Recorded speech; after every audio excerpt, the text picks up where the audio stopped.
Bab 801. Kalau kamu serius, aku akan kembali sebentar lagi. Aku perlu mengirimkan kue-kue yang dibuat Nenek Beatrice untuk adikmu, Sunny. Lalu aku akan ikut tur denganmu. Anya menatap piring kue di tangan Corin dan berkata, tentu. Aku akan pergi bersamamu untuk menjenguk Sunny. Corin tidak keberatan Anya mengikutinya, tapi dia menolak segala bentuk kekerasan fisik.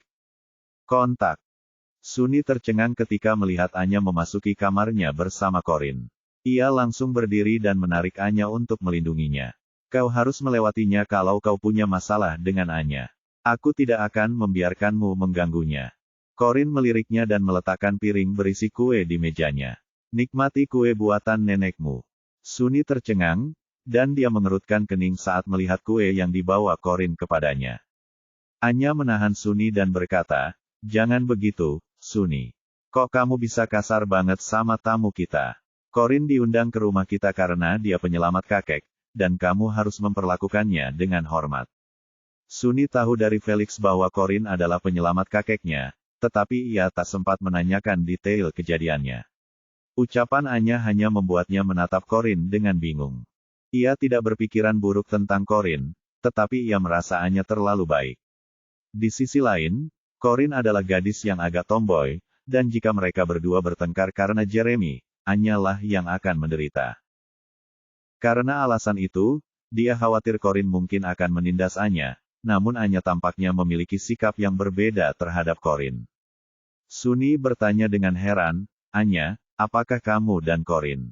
Anya tersenyum riang. Aku sudah berbaikan dengan Corin, dan kita akan rukun mulai sekarang. Kamu bisa lanjut mengerjakan permu, Sunny.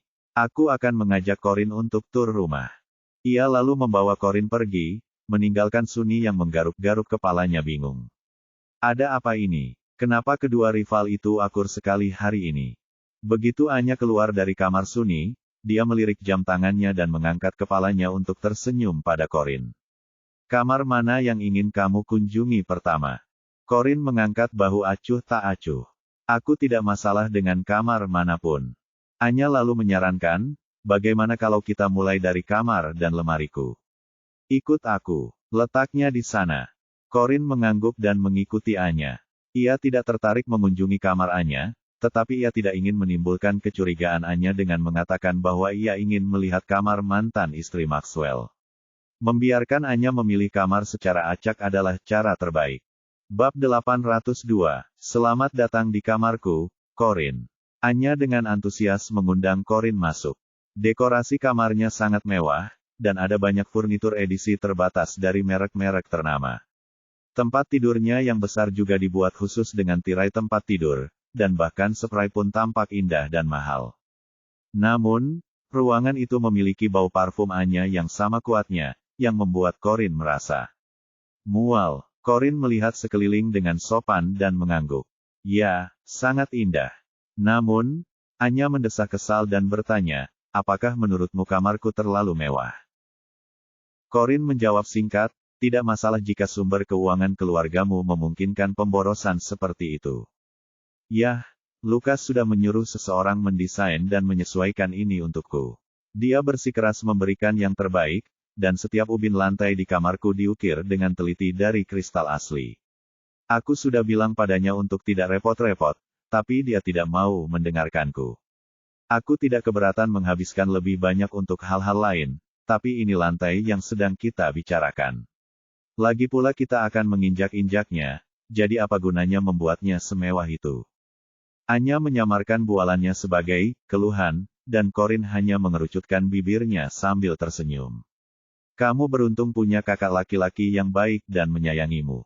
Ya, milikku. Anya tentu saja bangga ketika rasa sayang Lucas padanya diungkit. Kakak sangat menyayangiku, dan dia selalu ingin memberiku hal-hal terbaik di dunia.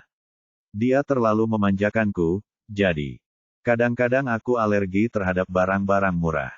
Kadang-kadang menyebalkan. Ngomong-ngomong, kudengar kamu dulu hidup miskin waktu muda. Apa itu buruk? Corin menjawab dengan tenang, lumayan. Anya mengerutkan kening dengan simpati.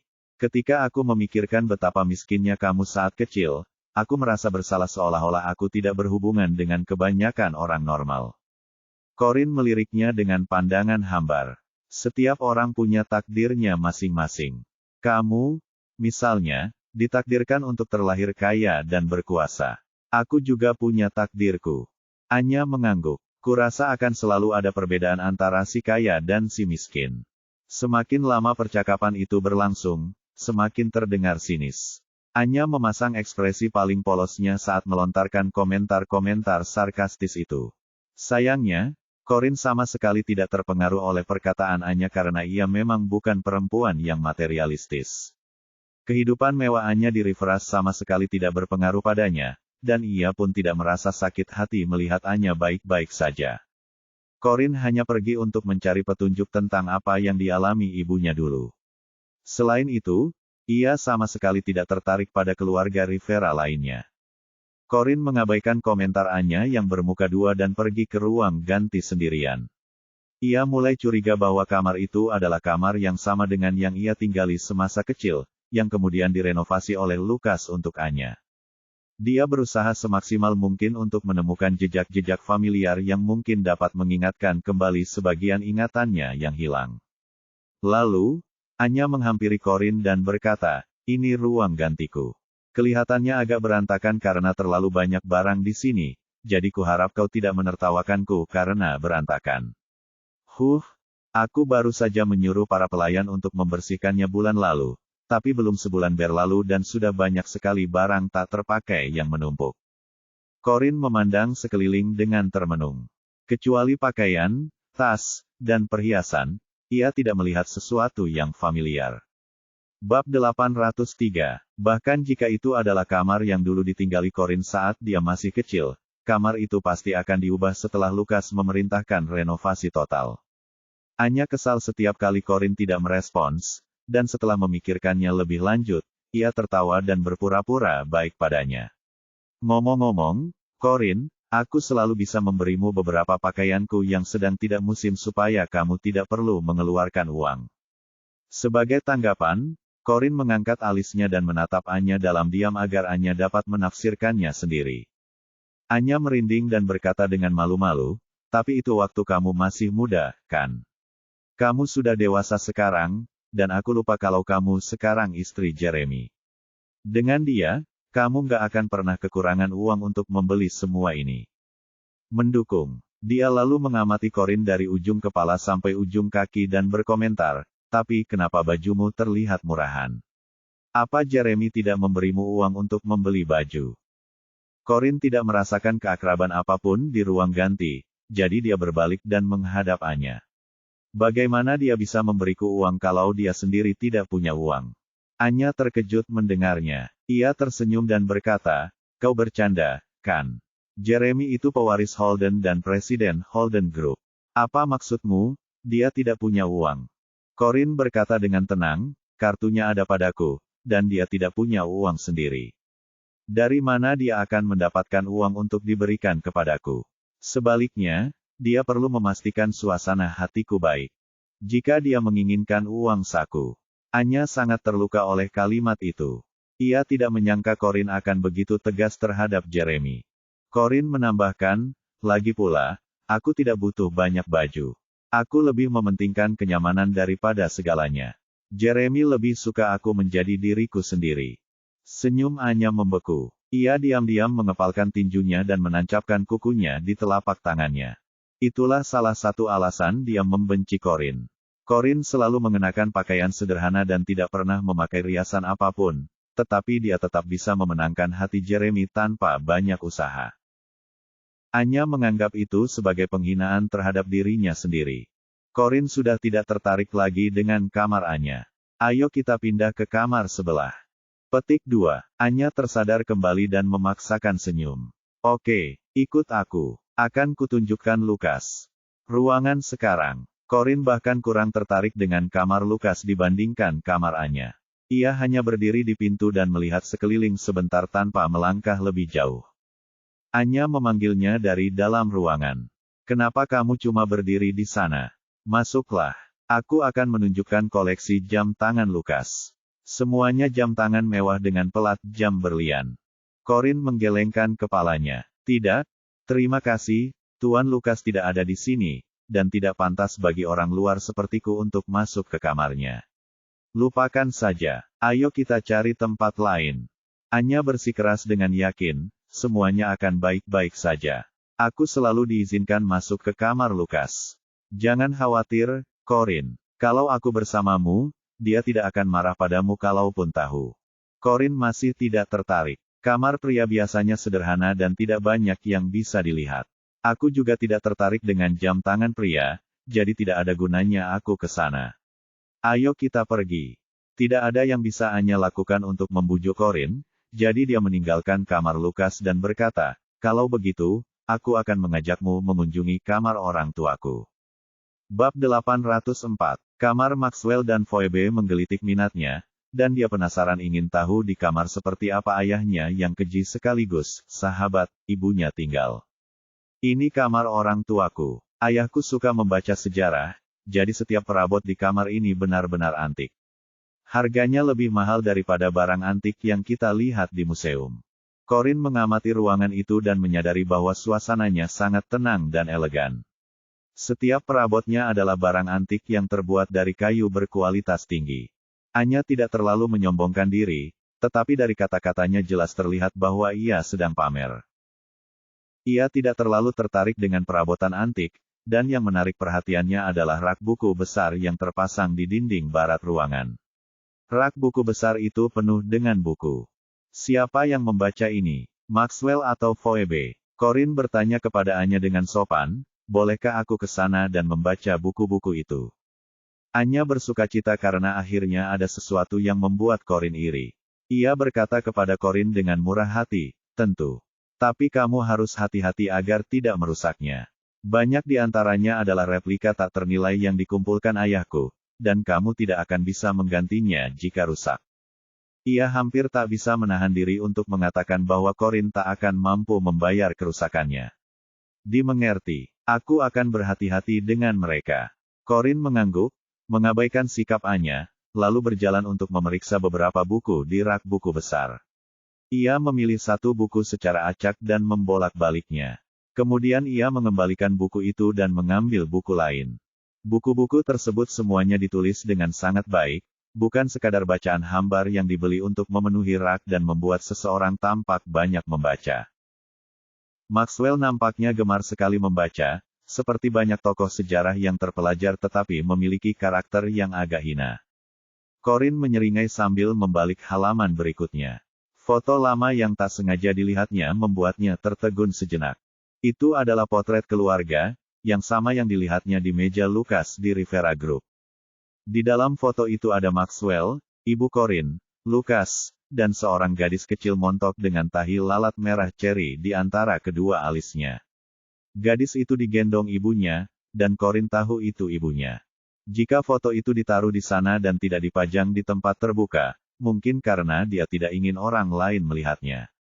Meskipun foto di buku ini sama dengan foto di meja Lukas, ada satu perbedaan besar. Foto di dalam buku menggambarkan keluarga beranggotakan 4 orang, sedangkan foto yang diletakkan Lukas di mejanya hanya menampilkan 3 orang. Dia sengaja memotong Maxwell. Itu pertanda bahwa hubungan Maxwell dan Lukas tidak sebaik dulu. Kenapa kamu begitu asyik dengan buku itu? Suara Anya menyadarkan Corin kembali. Bab 805. Ketika Corin melihat Anya hendak melihat ke belakang, ia segera mengambil foto itu dari buku dan menyembunyikannya di balik lengan bajunya. Anya tidak melihat foto itu, hanya teks berlekuk-lekuk di halaman buku. Ia mengerutkan kening dan bertanya, kamu mengerti teks ini? Corin menutup buku itu dan mengembalikannya ke tempatnya. Tidak, aku hanya melihat-lihat saja. Ayo kita lanjutkan tur rumahmu.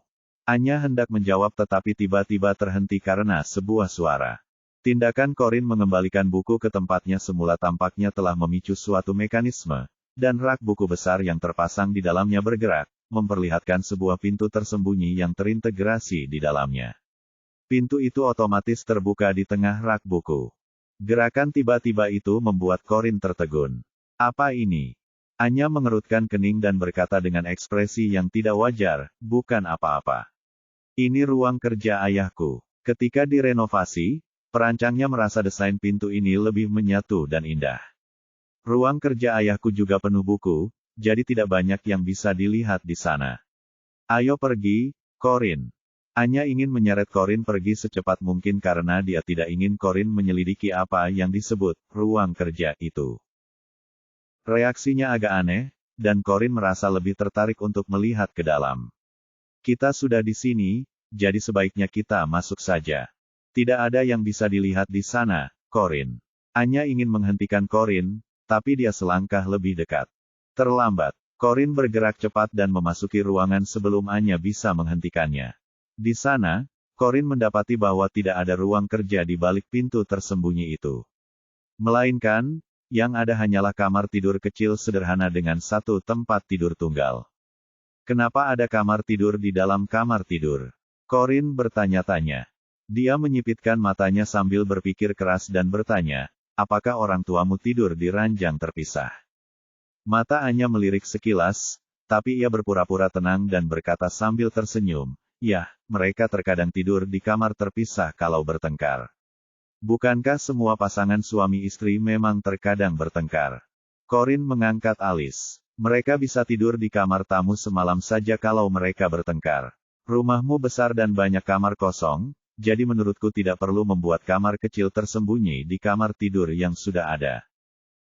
Jelas sekali bahwa kamar itu dibangun untuk menyembunyikan hubungan mereka yang sebenarnya. Mungkin Maxwell dan Phoebe takut membuat orang salah paham tentang mereka yang tidur di ranjang terpisah. Anya punya ide dan mencoba menjelaskan, ya, ibuku tidak suka dengkuran ayahku karena mengganggu tidur nyenyaknya setiap malam. Itulah alasan dia tidur sendirian di kamar kecil ini. Ibuku tidak mengizinkannya tidur di kamar tamu untuk menjaga harga diri ayahku. Karena para pelayan pasti tahu kalau dia tidur di kamar lain. Ayah dan ibuku punya hubungan yang sangat baik, dan mereka saling menjaga dengan sangat baik. Corin menyeringai tak terjelaskan. Jadi begitu. Anya tahu dia tidak bisa memberitahu siapapun tentang sisi buruk keluarganya. Dia tahu orang tuanya selalu tidur di ranjang terpisah, tapi dia bisa memberitahu siapapun, terutama Corin. Phoebe selalu ingin keluar dari kebiasaan dan lebih dekat dengan Maxwell, tetapi dia tidak lebih dekat dengan kesuksesan daripada saat dia pertama kali melakukannya, meskipun telah mencoba segala macam metode. Itu sama saja dengan usahanya yang berulang kali berusaha merebut hati Jeremy selama bertahun-tahun, tetapi usahanya sia-sia. Ia tak pernah menyangka Corin akan mengaktifkan tombol pintu rahasia dan mengetahui tentang ruang rahasia itu. Meskipun ia tidak tahu apakah Corin mempercayai penjelasannya, ia ingin menyeretnya menjauh dari kejadian memalukan itu secepat mungkin. Tujuan utamanya bukanlah mengajak Corin berkeliling rumah. Yang disebut tur itu hanyalah awal dari sesuatu yang lain. Tujuan sebenarnya adalah untuk, baiklah, Corin, sekarang setelah kita selesai melihat-lihat kamar orang tuaku, aku akan menunjukkan 2 kamar terindah di rumah kita. Seru Anya. Bab 806. Corin mengikuti Anya ke sebuah ruangan besar dan terang yang didekorasi mewah dengan gaya yang unik. Segala sesuatu di dalam ruangan itu tampak mahal, tetapi tidak mewah. Dari semua ruangan yang dijelajahi Corin, ia merasa paling nyaman di ruangan ini. Tanpa perlu Anya memberitahu, ia sudah tahu siapa pemilik ruangan itu. Tetap saja, dia bertanya sambil mengangkat kepalanya, kamar siapa ini? Anya tetap tersenyum, sementara tatapannya penuh kebencian. Kamar ini dulunya milik seorang wanita nakal di keluarga ini. Kamar ini kosong sejak dia pergi karena semua orang berpikir akan membawa sial jika mereka menginjakan kaki di kamar ini. Jawaban Anya meyakinkan Corin akan tebakannya. Tidak sulit menebak bahwa kamar itu dulunya milik ibunya karena didekorasi dengan gaya artistiknya. Corin menyipitkan mata ke arah Anya. Kamar ini memiliki pencahayaan alami terbaik di antara semua kamar yang kau tunjukkan padaku. Ya, bahkan lebih baik daripada orang tuamu. Kurasa hanya orang yang sangat penting di keluargamu yang bisa tinggal di kamar seperti ini. Benar, kan? Anya kesal karena Corin mengungkit sesuatu yang seharusnya tidak ia ungkit, jadi ia berkata dengan kasar, kau, orang luar, tak perlu tahu begitu banyak tentang keluargaku. Aku membawamu ke sini karena ini salah satu ruangan tercantik di rumah ini, jadi diam saja dan nikmati saja. Kita akan melihat ruangan satunya lagi, dan kau akan terkejut betapa jauh lebih cantiknya. Corin melirik kamar itu sekali lagi dan tak kuasa menahan rasa iba pada ibunya. Meskipun ada beberapa lukisan Emily yang tergantung di dinding, tak ada satupun fotonya di dalam kamar. Pasti ada yang menganggap foto-fotonya mengganggu pemandangan dan menyuruhnya disingkirkan. Setelah itu, Anya membawa Corin ke kamar bayi berwarna merah muda. Segala sesuatu di dalamnya tampak menggemaskan. Akal sehat Corin mengatakan bahwa itu seharusnya kamar Joey, tetapi setelah dipikir-pikir, mengapa Anya mendekorasi kamar seperti ini ketika Joey masih kecil? Padahal, kamar itu lebih cocok untuk seorang putri. Dan siapa pemilik kamar ini? Tanyanya sambil mengangkat alisnya. Kilatan sinis yang hampir tak terlihat melintas di mata Anya sebelum ia menjawab, dulu ini kamarku waktu aku kecil. Cantik, ya.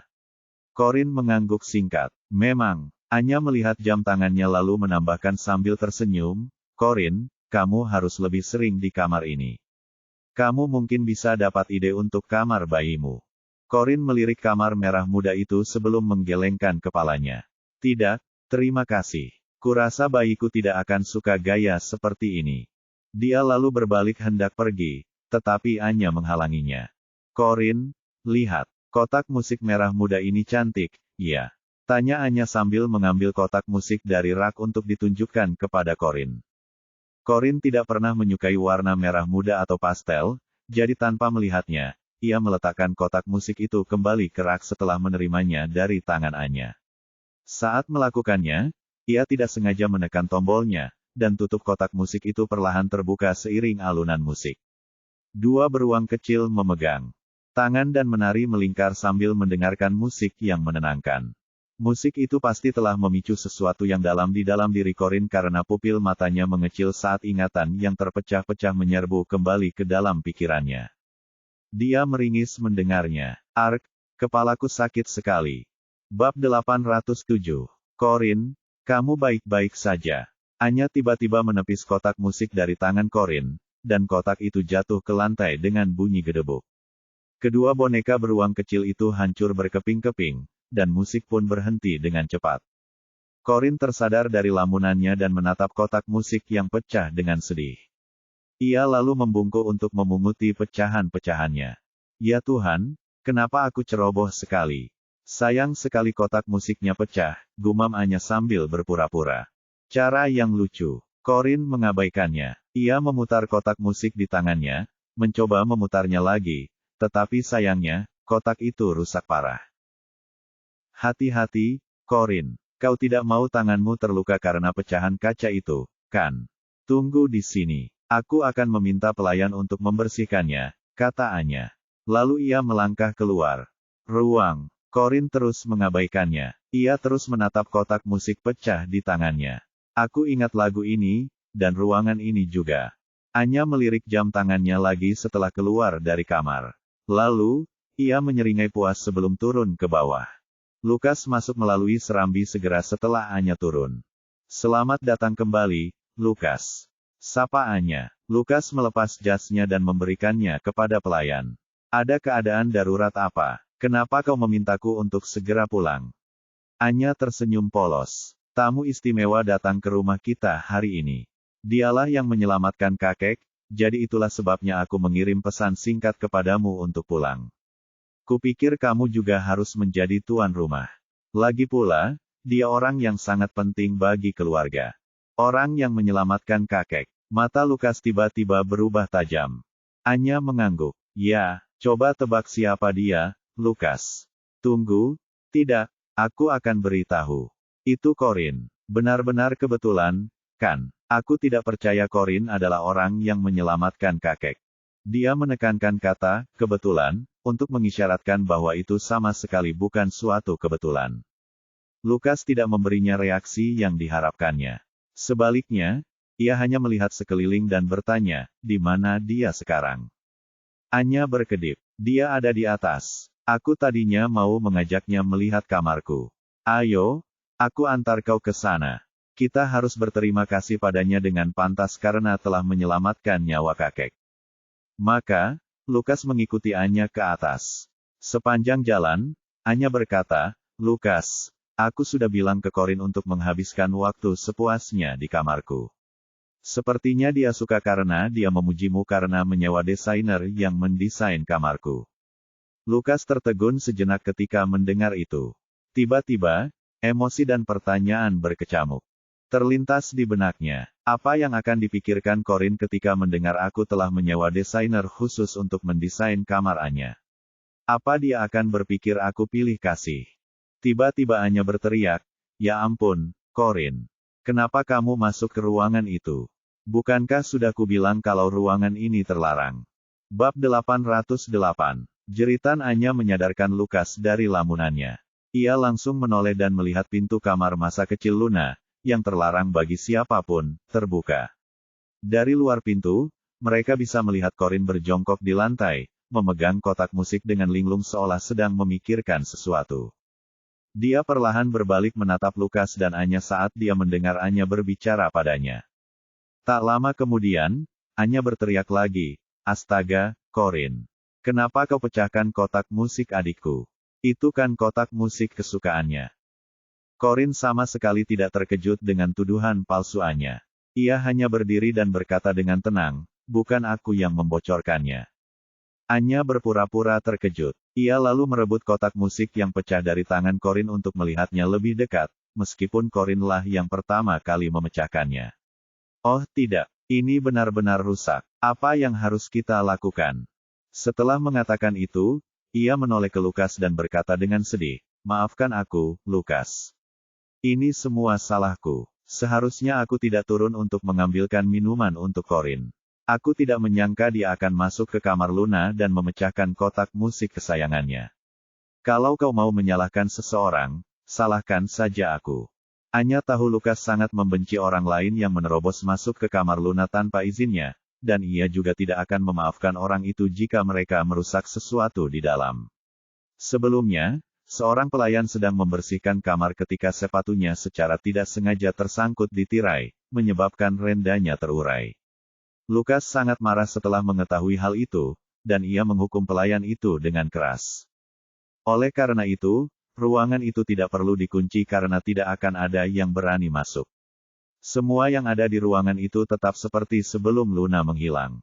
Sebenarnya, ruangan itu sudah lama menjadi pemandangan yang mengganggu bagi Anya, tetapi ia tidak berani berbuat apa-apa karena takut membuat Lukas marah.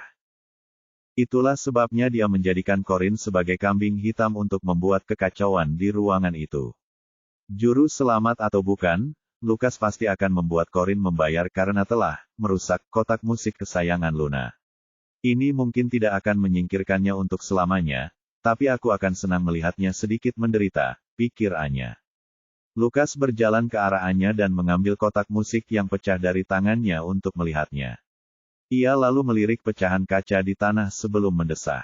Tidak apa-apa, aku akan meminta seseorang untuk memperbaikinya.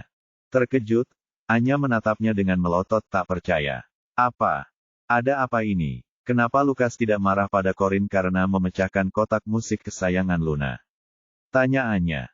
Anya, kamu bisa kembali mengurus Joey. Aku akan mengambil alih untuk mengajak Corin berkeliling sekarang, kata Lukas tanpa emosi. Anya tak hanya bingung, tapi juga marah karena segala sesuatunya tak berjalan sesuai keinginannya. Ada apa ini? Kenapa Lukas tidak marah? Kenapa dia tidak menghukum Corin? Dia menolak untuk pergi. Lukas, Joey dititipkan pengasuh. Aku mau tinggal di sini bersamamu dan Corin. Bab 809. Mata Lukas menggelap. Di dalamnya, Anya bisa melihat ketegasan dan kewibawaan yang tak tergoyahkan. Meskipun ia dimanja Lukas sejak kecil, ia masih takut padanya ketika Lukas serius seperti ini. Baiklah, kalau begitu, bersikaplah baik pada Corin. Jangan marah padanya karena dia masuk ke kamar Luna tanpa sengaja dan memecahkan kotak musik kesayangannya. Aku akan pergi menemui Joey sekarang, kata Anya. Meskipun ia tak punya pilihan selain pergi, ia ingin pria itu mengingat apa yang terjadi. Sayangnya, ia tidak mendapatkan hasil yang diinginkannya. Corin tidak berencana untuk tinggal sedetik pun di ruangan itu. Tuan Lukas, maaf saya masuk ke sini. Saya akan keluar, Tapi Anda harus tahu bahwa saya tidak memecahkan kotak musik itu. Ia lalu keluar dari ruangan itu, tetapi Lukas menghentikannya dengan meraih lengannya. Ruangan ini terlarang bagi siapapun, dan tak seorang pun boleh masuk tanpa izinku.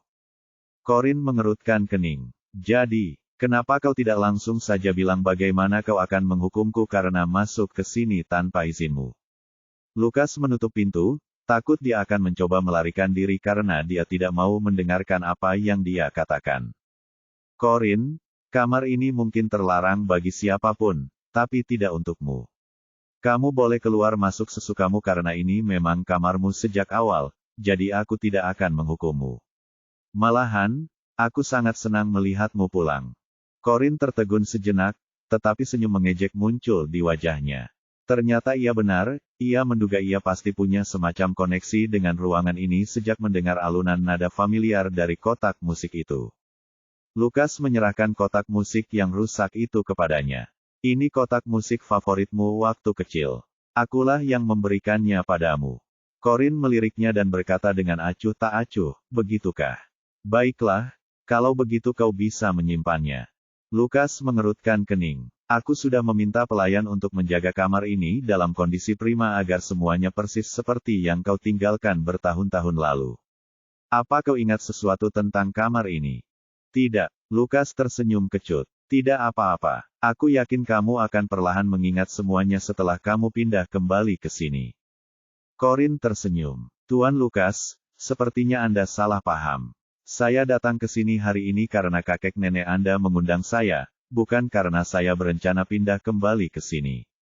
Petik 2. Lukas mengerutkan kening. Luna, aku tahu kamu sekarang sudah menikah dengan Jeremy, jadi sudah pasti kamu akan tinggal bersamanya, tapi tidak bisakah kamu kembali untuk menginap di akhir pekan nanti? Corin mengerutkan kening. Maaf, tapi namaku Corin Keru, bukan Luna Rivera. Koreksinya tegas. Kenapa kau ngotot mempertahankan nama itu padahal keluarga Shaw tidak memperlakukanmu dengan baik? Tanya Lukas tanpa daya. Corin terkekeh dingin. Ya, keluarga Shaw memang tidak memperlakukanku dengan baik, dan memang benar kami tidak ada hubungan darah, tapi semua itu tidak penting karena nama keluarga hanyalah nama keluarga bagiku.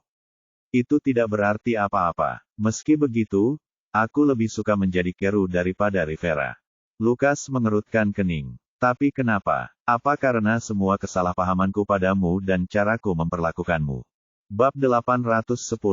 Corin mengangkat alisnya dan menyeringai pada Lukas. Apa yang membuatmu berpikir aku peduli dengan perlakuanmu padaku sebelumnya? Lukas terdiam. Ia sangat membenci dirinya sendiri atas perlakuan buruknya terhadap Corin, dan wajar saja jika Corin tidak mau menerimanya sebagai saudara. Setahu Lukas, Corin ingin melakukan apapun terhadapnya atau seluruh keluarga Rivera. Ia hanya berharap Corin kembali ke rumah agar ia bisa menebus kesalahannya. Lukas menghela napas dan bertanya dengan lembut, Corin, apa yang bisa kulakukan agar kau memaafkanku dan membuatmu pulang? Corin tidak tergerak oleh sikap tunduknya yang jarang ditunjukkannya, meskipun itu sangat berbeda dari sikap arogannya yang biasa.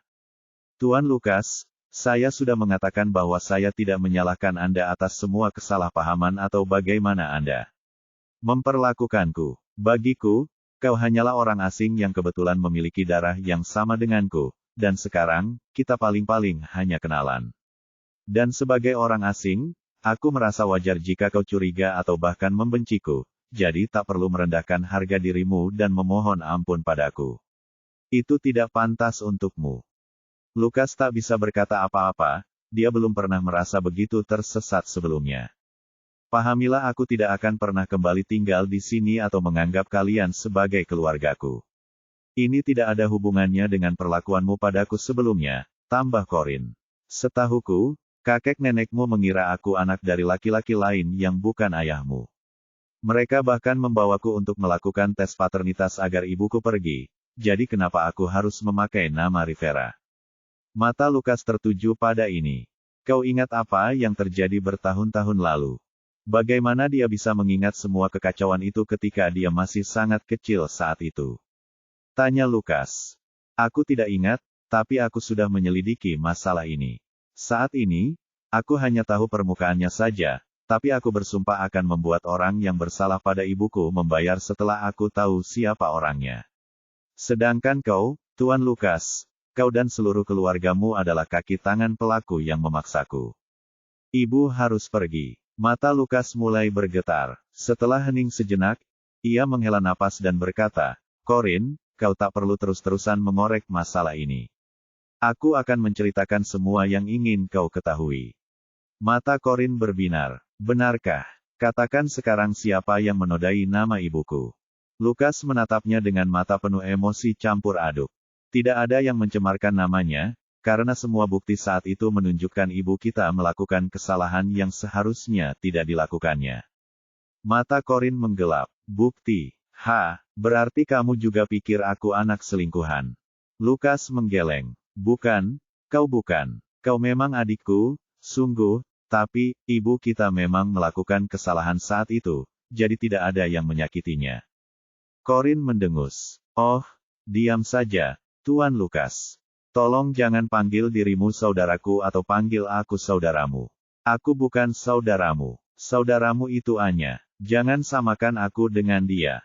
Betapa lucunya dia. Aku tidak mau punya kakak laki-laki yang tidak percaya pada ibu kita. Tidak mungkin. Apa aku akan percaya ibuku berselingkuh? Mereka tidak mungkin menemukan apapun yang menunjukkan hal itu. Lagi pula, seseorang bisa saja menanam bukti jika mereka benar-benar ingin menjebak ibuku. Pikir Corin. Mata Lukas meredup. Dengar? Apa? Namun, sebelum ia sempat mengatakan apa yang ingin ia katakan, Corin menyela, maaf, tapi aku lelah.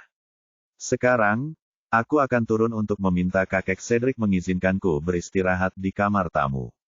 Minggir, Tuan Lukas. Lukas mendesah tak berdaya. Kamu bisa istirahat di kamar ini kalau kamu lelah. Tidak akan ada yang mengganggumu di sini. Aku akan menjemputmu saat makan malam, Lu.